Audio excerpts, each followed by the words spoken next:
ওরা আমায় এভাবে কেন মারল মা? মা, আমি তো যেমন ডিউটিতে যাই সেই রকম ডিউটিতে গিয়েছিলাম, কিন্তু আমি তো জানতাম না যে আজই হবে আমার শেষ দিন। আমি তো আমার জুনিয়রদের সাথে একসাথে কত গল্প করতে করতে রাতের খাবার খেয়েছিলাম। জানো মা, অনলাইন থেকে অর্ডার করে আনিয়েছিলাম আমার প্রিয় খাবারটা, ওটাই আজ খেয়েছিলাম।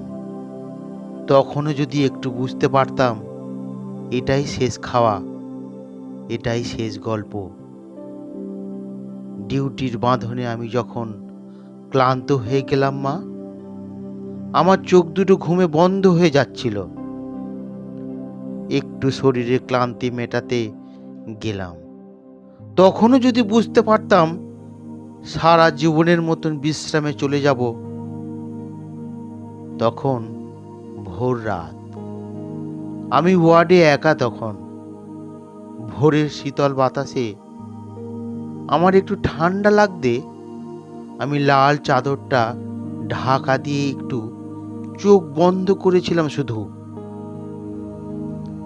সেই সময়ের অপেক্ষায় থাকা ওরা আমার সাথে ছি ছি ছি মা, মা আমার খুব কষ্ট হচ্ছিল জানো তো।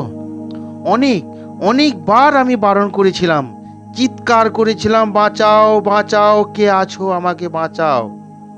কিন্তু কেউ আমার চিৎকার, আমার আর্তনাদ শুনতে পায়নি জানো তো মা। আর ওরা ওরা তখন আমার সাথে পশুর থেকে বিচ্ছিরি ব্যবহার করতে লাগলো, খেলতে লাগলো আমাকে নিয়ে ওরা। আমি ওদের হাতে পায়ে পড়লাম জানো তো। আমি এটাও বললাম যে আমাকে ছেড়ে দাও, দয়া করে ছেড়ে দাও, আমি কাউকে কিচ্ছু বলবো না, আমাকে যেতে দাও।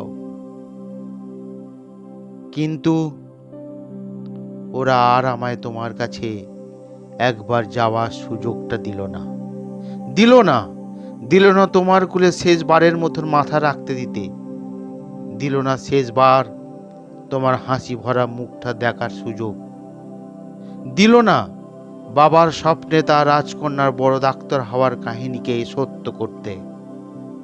আমার গলা টিপে ধরে, নিজেদের সর্বশক্তি দিয়ে আমার গলা চেপে ধরে জানো তো মা।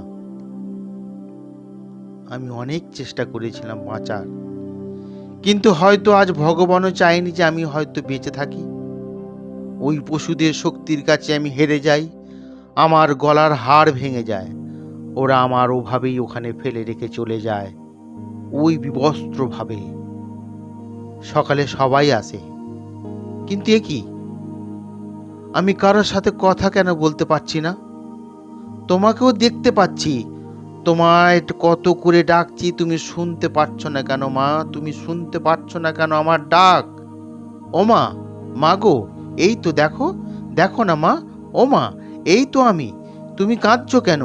কি হয়েছে তোমার ও মা? দেখি মা সামনে একটা লাশের দিকে তাকিয়ে হাউ মাউ করে কাঁদছে। লাশটার মুখ দেখে আমিও শিউরে উঠলাম।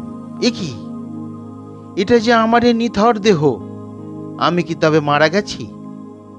আমিও কাঁদতে শুরু করলাম। সবাই আমার এই মৃত্যুতে শোকাহত। সারা দুনিয়া আজ আমার মৃত্যুর ঘটনা আপাতত জেনে গেছে। সবাই বিদ্রোহ করছে, কিন্তু আমি আমার নিথর দেহের দিকে তাকিয়ে রইলাম। আমার শেষটা তো আরো ভালো হতে পারতো বলো মা। দেখো না মা, ওরা আমার মুখের দেহের কি বিচ্ছির অবস্থা করেছে দেখো মা। আমার চিৎকার করতে ইচ্ছা করছে, কিন্তু আমার আওয়াজ এখন কেউ শুনতে পাচ্ছে না।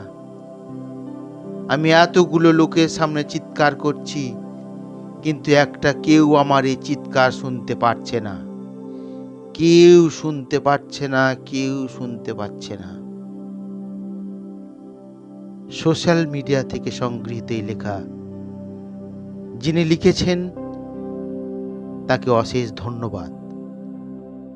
মৌমিতা দেবনাথের সাথে যারা এই পৈশাচিক অত্যাচার করেছে তাদের কঠিন থেকে কঠিনতম সাজা প্রত্যাশা করি।